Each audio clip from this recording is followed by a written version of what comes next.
मौसम देख के तारीखें बदलते हो। वो लोग बात करते हैं एक देश चुनाव की। इसलिए अध्यक्ष जी, मैं अपनी पार्टी की ओर से, अपने नेता आदरणीय अखिलेश यादव जी की ओर से इस बिल का पुरजोर विरोध करता हूं और आपके माध्यम से देश के जनमानस से कहना चाहता हूं, ये भारतीय जनता पार्टी के अंदर सरकार गिरती है तो क्या पूरे देश की लोकसभा के चुनाव कराओगे? क्या अगर लोकसभा के चुनाव के चक्कर में उस प्रांत के लोग क्यों सफर करेंगे? अरे चर्चा कर लेना। अरे कुछ नहीं बचा है, कुछ नहीं बचा है आपके पास। धर्मेंद्र यादव। धन्यवाद अध्यक्ष जी।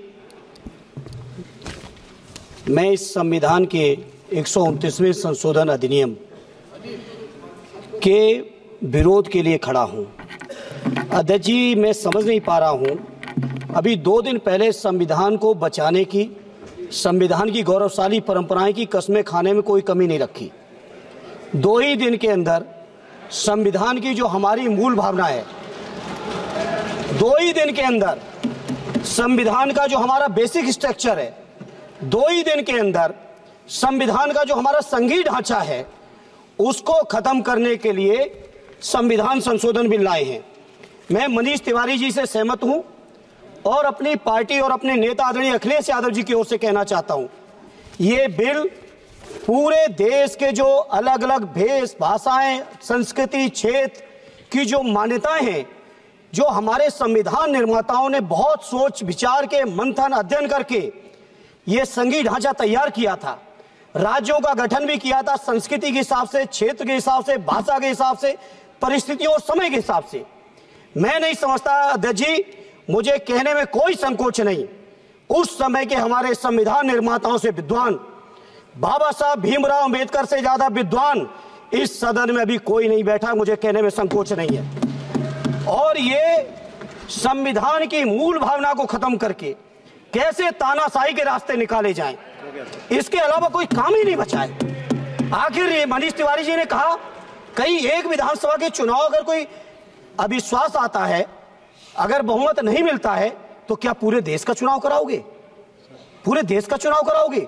और ये लोग एक देश, एक संविधान, एक चुनाव की बात करते हैं।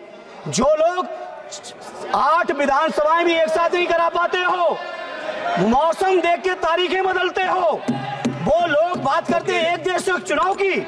इसलिए अध्यक्ष जी, मैं अपनी पार्टी की ओर से, अपने नेता आदरणीय अखिलेश यादव जी की ओर से इस बिल का पुरजोर विरोध करता हूं और आपके माध्यम से देश के जनमानस से कहना चाहता हूं, ये भारतीय जनता पार्टी के लोग तानाशाही लाने के नित नए रास्ते लाते हैं।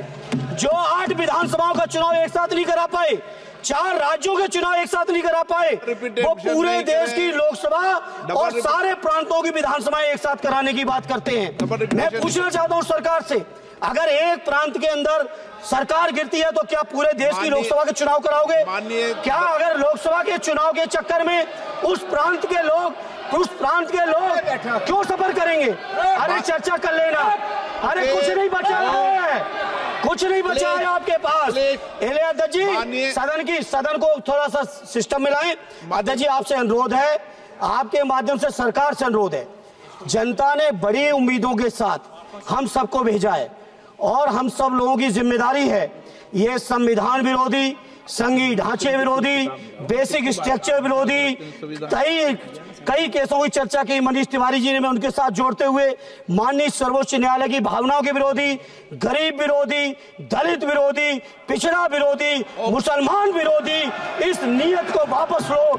ये अध्यक्ष जी, आपके माध्यम से मेरी आपसे प्रार्थना है। बहुत बहुत धन्यवाद।